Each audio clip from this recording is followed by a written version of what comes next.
Olá, seja muito bem-vindo ao canal Adaptação na Prática TEA, onde aqui nós discutimos e mostramos estratégias práticas de adaptação escolar para alunos com autismo. Para quem não me conhece, meu nome é Cristiane, eu sou pesquisadora, professora e, sobretudo, mãe de uma menina linda que foi diagnosticada com autismo por volta dos 3 anos de idade. Hoje já está com 13, graças a Deus muito bem incluída no Fundamental 2. E o que eu trago aqui é a minha vivência ao longo de uma década convivendo com o autismo diariamente sobre essas 3 facetas. E o nosso tema de hoje é por que a inclusão não está acontecendo, não é? Tema polêmico porque diariamente a gente ouve problemas a respeito de inclusão, famílias reclamando de inclusão, terapeutas reclamando de inclusão, escolas reclamando de inclusão. E afinal de contas, qual é o grande problema dessa inclusão? Será que ela não é possível? Por que às vezes no mesmo ambiente, no mesmo ambiente terapêutico, numa mesma escola, numa mesma família, a gente vê inclusões de sucesso e inclusões que não são tão bem sucedidas, não é? E aí eu vou eleger aqui 5 causas que podem estar contribuindo para esse insucesso, não é? E o primeiro deles é a comunicação ruim, não é? Afinal de contas, normalmente, quando uma criança ela está no espectro autista, a primeira coisa que chama a atenção dos pais é o atraso da fala, não é? Essa fala é normalmente o primeiro grande sintoma, e aí, enfim, a criança começa a fazer investigação, normalmente vai para um fono e começa-se o trabalho para que essa fala venha, porque quanto mais cedo essa fala vier, melhores as chances, melhor o prognóstico desse indivíduo. E sim, se essa fala não vier, existem estratégias de comunicação alternativa, enfim, mas enfim, se essa fala vem, essa inclusão vai ser obviamente facilitada, não é? Porque afinal de contas vai ser um indivíduo que ele de alguma forma ele vai se comunicar, mesmo que essa fala não esteja no nível dos pares ajustados à idade, essa fala vindo vai ser fundamental e vai interferir positivamente nesse processo de inclusão, vai facilitar essa inclusão. Se coloque no lugar da escola ou no lugar de um terapeuta quando essa fala não vem, não é isso? No lugar dessa família, quando essa fala não vem. Isso fica tudo mais difícil, impossível, não é. A gente vê vários relatos de pessoas não verbais que extrapolam seus limites, não é? São bem-sucedidas, encontram uma área fim e caminham, mas quando essa fala vem, é muito melhor, não é? Para todo mundo, sobretudo para esse indivíduo. Então, quanto antes essa família e terapeuta puder focar nessa comunicação para que essa fala venha, melhor. E isso vai interferir diretamente na inclusão lá na frente, porque quando a criança é verbal, tudo se torna mais fácil, não é? Então, priorizar comunicação ruim. Se essa comunicação está ruim, se essa fala veio, mas mesmo assim essa comunicação não está boa, vai obviamente interferir negativamente, vai atrapalhar um pouco mais essa inclusão, vai dificultar um pouco mais essa inclusão, não é? Então, não apenas, já está falando, mamãe, papai, o que você tem que fazer agora? Já está ok?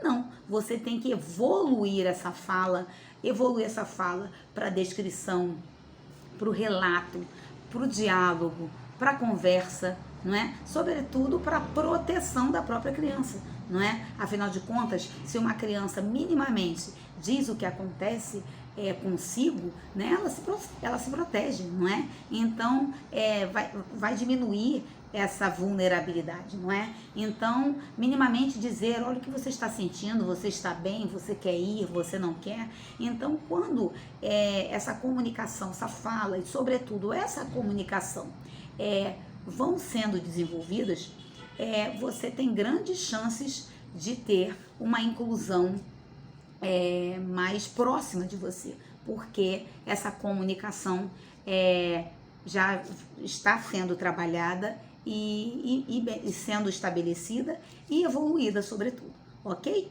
Então, comunicação é o primeiro fator, não é? O segundo fator, a intervenção, não é? Porque quando a intervenção é ruim, por exemplo, a gente está levando a criança para um ambiente terapêutico, levando de A para B para C, e não é feito, você não sabe o que está sendo feito com seu filho, essa escola não sabe o que está sendo feito com esse aluno, enfim, muitas das vezes pode ser o quê? Perda de tempo. Então, a intervenção, ela tem que ser muito assertiva, não é? Então, que método vai utilizar? Esse método é baseado em evidência científica, não é? Hoje todo mundo fala de ABA, e o ABA é uma ciência, não é o ABA em si, mas a terapia comportamental, não é isso? Ele é uma terapia baseada em evidência científica, não é? A clínica que eu vou não segue o ABA. O que está seguindo? Tem evidência científica, não é? Então é isso que você tem que ver, não é ir em qualquer lugar. Muito cuidado com os terapeutas que dizem que fazem de tudo um pouco, que cada um é único e aí é feito de tudo um pouco. Cadê essa avaliação? Cadê o feedback? Cadê o engajamento familiar? Cadê o relatório, não é? Não são um nem dois casos que eu vejo, aconteceu comigo mesmo, não é? Pedi uma avaliação, obviamente não vou dizer o nome do terapeuta, mas o terapeuta simplesmente, não sei o que houve, não foi só comigo, não é? Enfim, tinha o nome da minha filha lá no relatório e ao longo do relatório o nome de diversas outras crianças. Então isso prova que esse relatório não foi lido, sequer foi feito, não é? Porque às vezes é muito copiar, colar, e relatório não é algo que se copia e cola. Relatório é algo que se faz, as terapias normalmente são muito caras, então pense você terapeuta, e eu sou terapeuta, e eu falo isso, que muitas das vezes alguns colegas, infelizmente, são cruéis, e não apenas com o dinheiro da família, mas sobretudo com o tempo da criança. Porque se você perde tempo com essa criança, você está perdendo algo que nunca mais vai voltar. Então, eu sou terapeuta, não sei muito bem o que eu estou fazendo, troque, peça uma supervisão, peça uma ajuda de um outro colega, não tenha vergonha de dizer que não sabe, não tenha vergonha de dizer, olha só, acho melhor você ir para outro terapeuta, porque eu já não consigo ajudar como eu gostaria.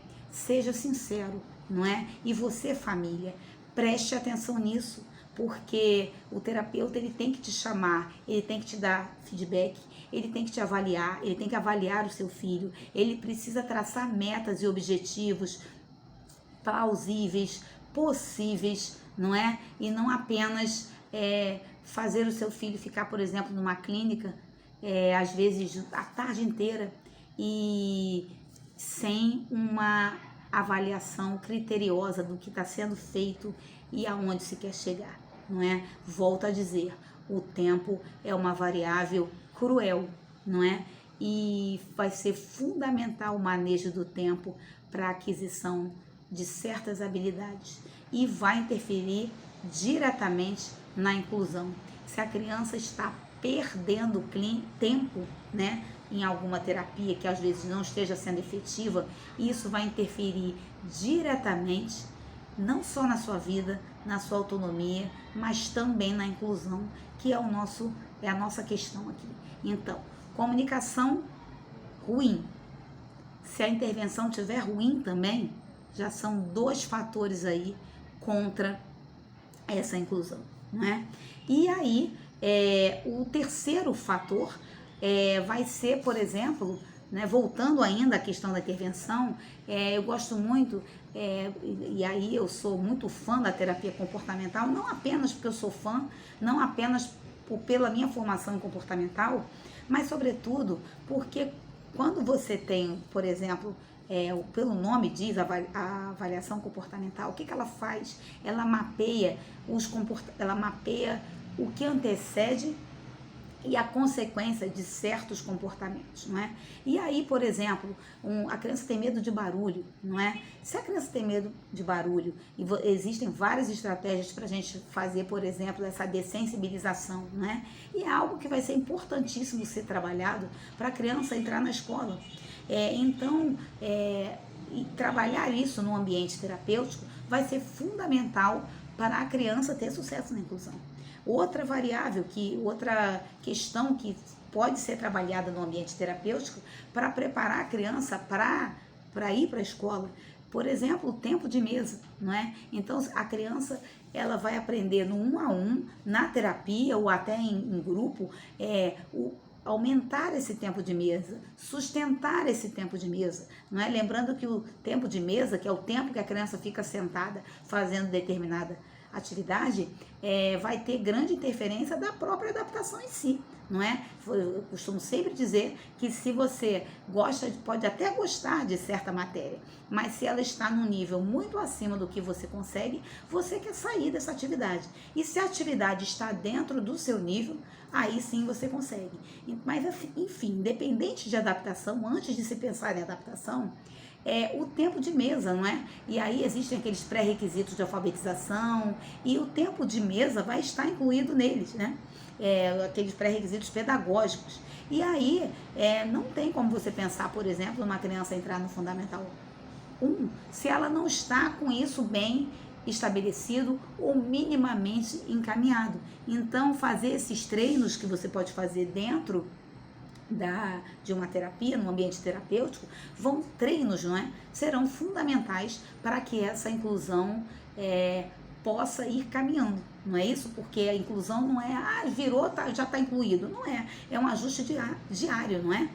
Diuturno, né? E aí eu mesmo faço uma adaptação, ela é revisada, quem me ajuda faz adaptação também, passa para mim, eu reviso, a gente vê se a estratégia foi boa, então assim, não é algo, está incluído, não é? E precisa desse ajuste fino. E aí, esse ajuste com a terapia vai ser fundamental, ok? Então, várias contribuições, não é? Que uma boa intervenção vão estar dando subsídio para essa inclusão acontecer. Dei 2 exemplos, que é o que acontece muito, muita gente reclama, não é? Que a criança não fica sentada, ou então que a criança não suporta barulho, não é? E são, desculpe o barulho novamente, são 2 variáveis que você pode trabalhar perfeitamente no ambiente terapêutico, ok? Então, comunicação, intervenção, qual é o terceiro, Cristiane? E aí eu elejo a leitura social, não é? Normalmente esse indivíduo, ele vai ter um problema nessa leitura social, de treinar as nuances, de treinar a falsidade, de treinar o risco de bullying, de começar, por exemplo, um disse-me-disse, uma criança empurrar a outra, ou não ser tão legal com essa criança. Então, assim, essa leitura social no espectro, ela é comprometida, não é? Então, quanto antes essa leitura for sendo trabalhada, não é? E aí tem coisas, gente, que eu trabalho até hoje, não é? Que não estão bem estabelecidas, mas é um treino diário. E a escola vai, inclusive, ser justificada porque vai ser lá que a gente tem esse treino de leitura social, sim, não é? Há pessoas que dizem, não, a criança do espectro não se beneficia a partir de uma certa idade da inclusão. Muito pelo contrário, gente, a ciência mostra que na verdade, uma retroalimentação, não é isso? Tanto a criança, o adolescente do espectro se beneficia da inclusão, como, sobretudo, os neurotípicos se beneficiam de uma sala que esteja vivendo uma inclusão, não é? É interessante para a escola, é interessante para a comunidade escolar, é interessante para os pares ajustados à idade, é interessante, sobretudo, para o aluno com autismo.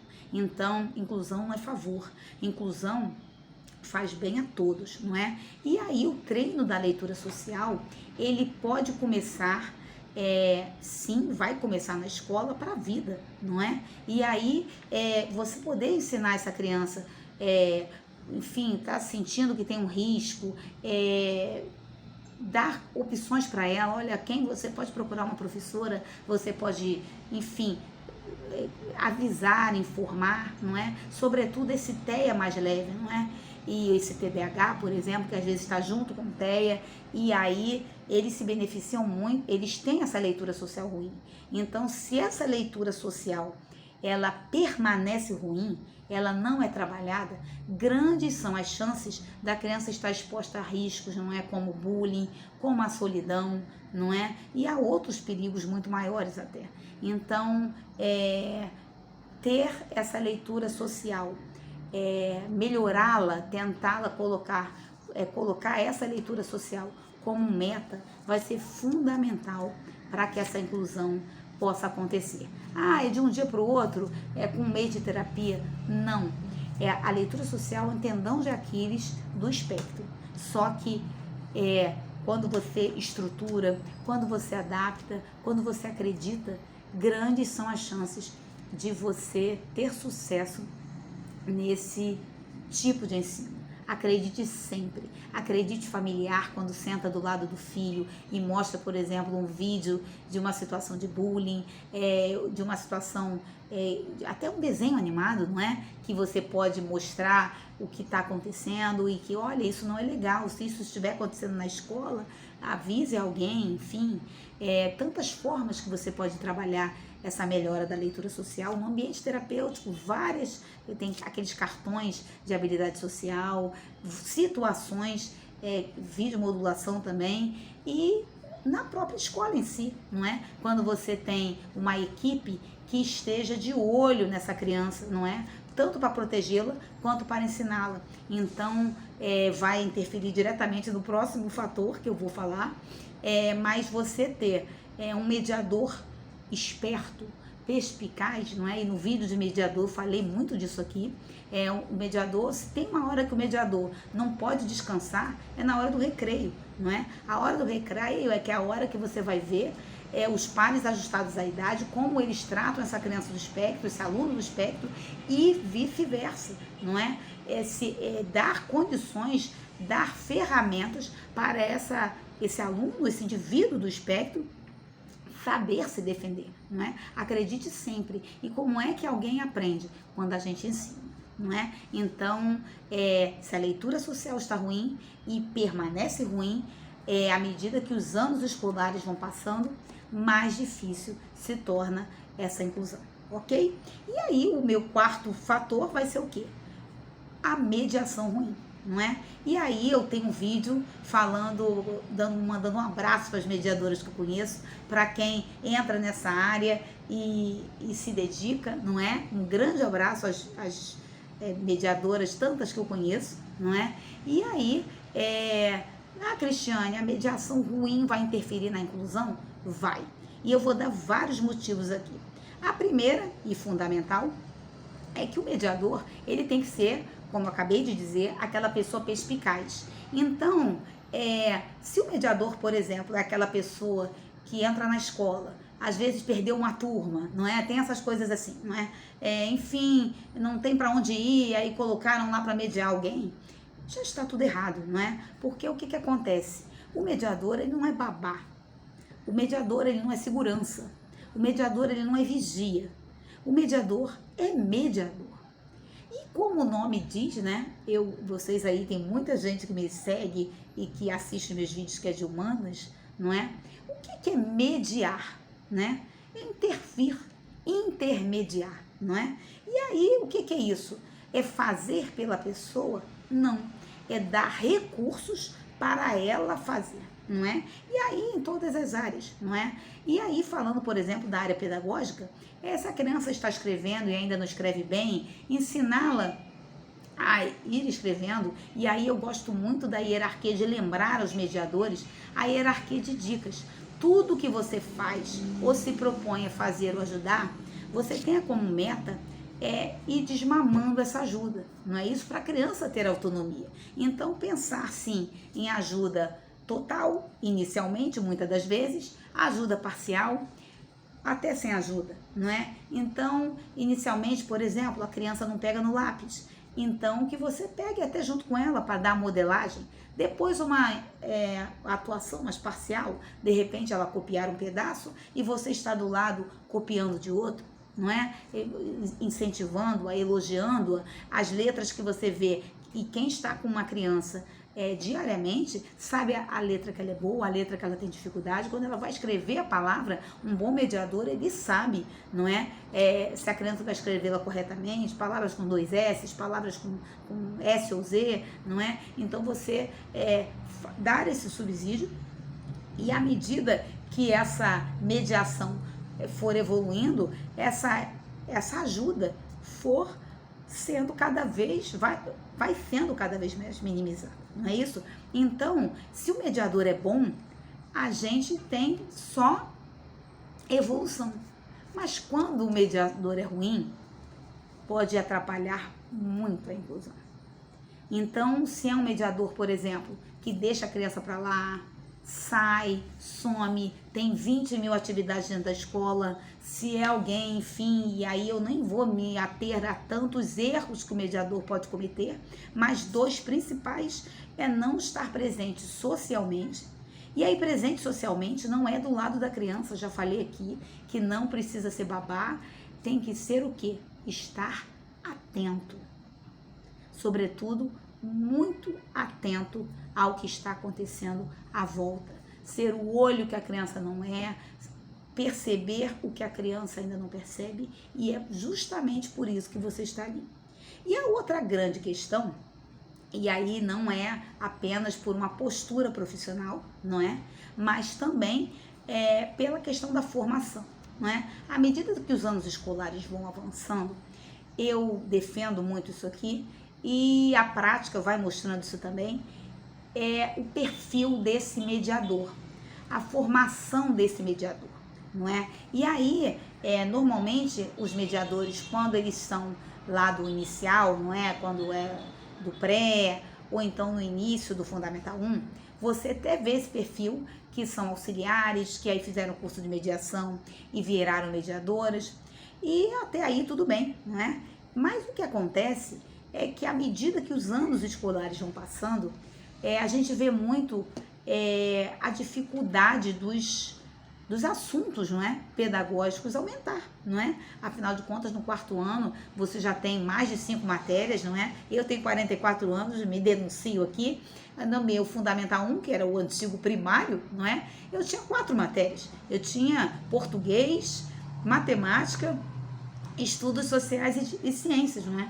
E hoje não, hoje a gente tem 6, 7 livros, né? A gente tem português, redação separada, matemática, às vezes oficinas de português e matemática, e além disso história, geografia, filosofia, religião, dependendo da escola, então inglês, não é? Espanhol, então só aí eu já falei 8 matérias, não é? E aí, se o mediador ele não avança junto com o conteúdo escolar, talvez seja a hora dele ser substituído, não é? E aí não é, eu estou mandando aqui todo mundo mandar o mediador embora, nada disso, não é? Mas enfim, se é a escola que entrega o mediador, não é? Que fornece o mediador, que ela tem essa visão, não é? E no meu vídeo lá de mediador, eu inclusive falo que a partir do 4º ano, 5º, o que eu recomendo é que já seja alguém de licenciatura, não é? Na verdade, quanto antes, para mim, for alguém de licenciatura, melhor, porque a gente precisa desse suporte pedagógico, não é isso?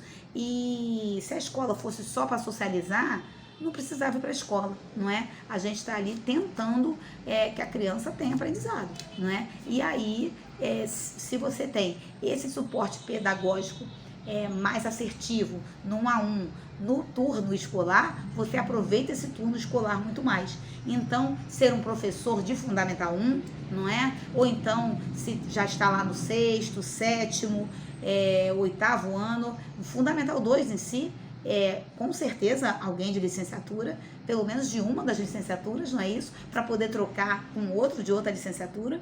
Então, claro que dentro da sua realidade, não é? Buscar esse perfil de profissional, vai utilizar muito, então vai aproveitar muito, vocês vão aproveitar muito. Então, ver esse mediador. Se essa mediação for ruim, esse mediador começa a atrapalhar essa inclusão, muitas das vezes mais do que ajudar.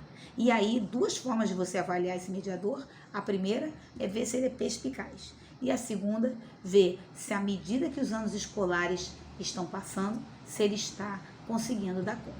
Isso vai ser fundamental para que essa inclusão continue acontecendo, ok?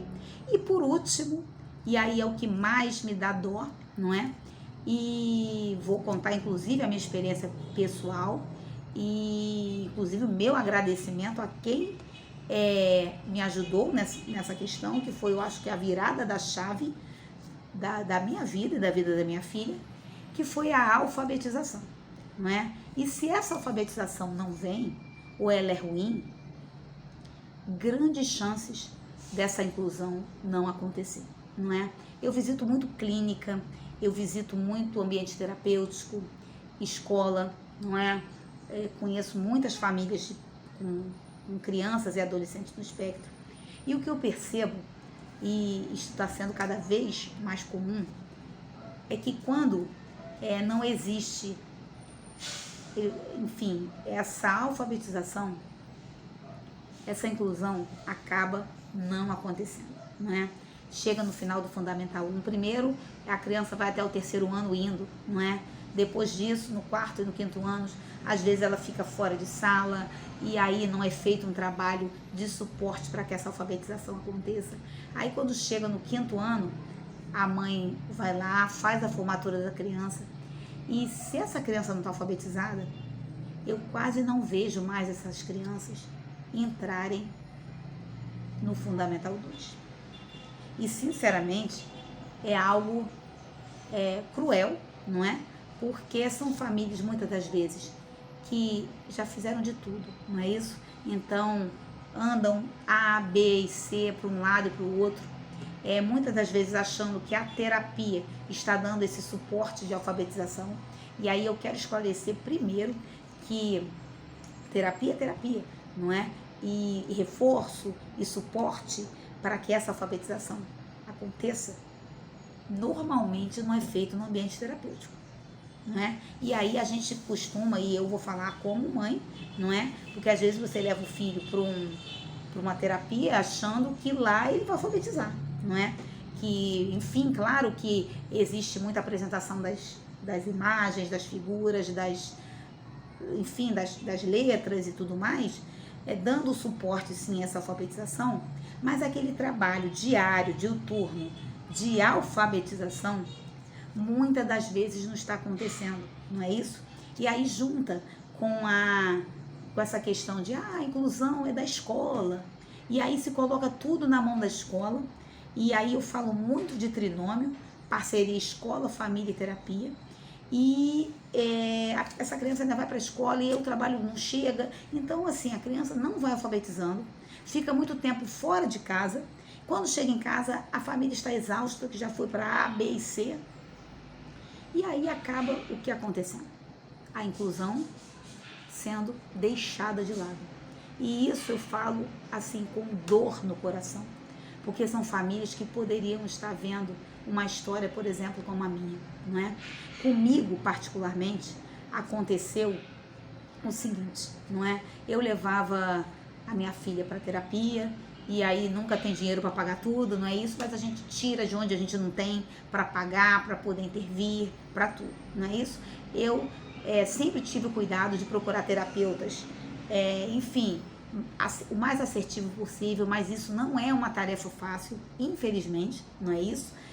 Não há uma padronização de terapia, então muitas das vezes você tem que ir no terapeuta em Niterói, não é? Como eu já fiz, não é? E aí chega uma fase, o terapeuta já não consegue te atender mais. E você vê, às vezes, que aquela intervenção não está evoluindo, você precisa trocar de terapeuta. Ou muitas das vezes o próprio terapeuta encaminha para outro. E parabéns aos terapeutas que fizeram isso, não é? Que ele não está olhando para o meu filho, para minha filha, como um número. Ele está olhando como um indivíduo que precisa de uma intervenção afetiva. E existem muitos terapeutas bons, parabéns aos terapeutas que fazem isso, não é? E aí, enfim, quando essa terapia, fica uma terapia lá, outra cá, e eu via que quando eu chegava em casa, a minha filha ainda não estava dando conta daquele conteúdo escolar, não é? E aí, quem me ajudou muito foi a minha irmã Rejane, né? Quem me conhece, vê tanto Rejane quanto eu aqui, e ela, junto comigo, ela traçou a meta de alfabetização. E aí, juntas, não é? Fomos fazendo a alfabetização. Eu agradeço muito a ela, uma professora maravilhosa, não é? Diretora de EDI, trabalhou em escola há anos, não é? Hoje é professora de história também. Mas enfim, depois disso, quando ela não pôde mais me atender, ela, teve que ir para outra escola, e aí geograficamente ficava ruim, eu tive o suporte dos professores de alfabetização da minha filha. Então, de contraturno, eles iam na minha casa e junto comigo me passavam o trabalho de casa. E hoje eu tenho uma menina que tem muitos desafios ainda, mas está alfabetizada. Grande abraço a todas essas professoras que me ajudaram a que essa alfabetização fosse concluída ao longo dos anos subsequentes à série de alfabetização. Esse foi o meu grande segredo, que eu posso dizer que é um segredo, não é? E que eu vejo, infelizmente, muitas famílias não vendo isso acontecer, não é? Então, se você não tiver tempo de ver meu vídeo inteiro, assista pelo menos esses minutos que eu estou falando isso, não é? Invista nessa alfabetização, nesse término dessa alfabetização no contraturno. E eu arrisco dizer que quem faz a alfabetização vai ser a família, mas sobretudo um docente, um professor. Então, muitas das vezes a gente vê o psicopedagogo, o psicólogo, não é? O psicopedagogo ele trabalha outras coisas, trabalha muito avaliação, mas não necessariamente ele vai dar esse suporte que uma pessoa precisa para alfabetizar em atraso. Então, é isso que você tem que ver o que você tem, conversar com um profissional que está acompanhando o seu filho, ver o que ele está fazendo no ambiente terapêutico e ver se o seu filho ou sua filha está tendo esse suporte de alfabetização, não é? Cristiane, tem que procurar um explicador? Talvez sim, não é? Tem que procurar um professor? Talvez sim, de preferência alguém que já conheça a criança, alguém que talvez, a gente coloca muita dica lá no Instagram e aqui também nos vídeos, mas enfim, entender que essa alfabetização, ela não acaba na série de alfabetização. Mas é um método diferente? Não, é apenas uma exposição maior a esse período de alfabetização. Porque quando chega no 4º, 5º ano, e à medida que os séries escolares vão passando, se essa alfabetização não vem, infelizmente, essa inclusão não acontece. Infelizmente, pessoal. Então, termino meu vídeo relembrando o que eu revisei aqui como 5 fatores que acabam fazendo um efeito dominó e acabam impedindo que essa inclusão aconteça, não é? Porque, afinal de contas, se essa alfabetização, para terminar, não acontece, essa criança vai para o Fundamental 1, a trancos e barrancos, e nem sequer vai para o Fundamental 2.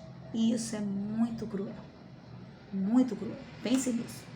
Mas se eu posso resumir tudo o que eu falei, são 5 fatores que eles juntos vão acabar atrapalhando essa inclusão e não tornando ela possível, não é? Comunicação ruim, intervenção ruim, leitura social ruim, mediação ruim e alfabetização ruim. Se esses 5 fatores estão juntos, muito cuidado. Existem muitas chances dessa inclusão não acontecer no futuro. Mas se você acordar e olhar esses 5 fatores, o que está sendo feito em cada área dessa, grandes são as chances de você ter uma história parecida, não, melhor que a minha, porque vai ser a sua história.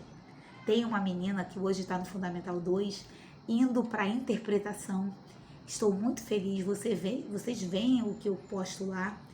E eu brinco, não é fácil, é trabalhoso, não é? Agora mesmo vou desligar aqui, vou começar a fazer algumas adaptações, adaptações do trabalho escolar, do trabalho de casa, enfim, sentar e fazer junto, mas muito feliz, porque ela vai feliz para a escola, se sente feliz, se sente pertencente a esse mundo e ao ambiente que ela ama, não é? Que é a escola. Criança do espectro, adolescente do espectro, precisa amar o que está fazendo. E graças a Deus, ela ama ir para a escola.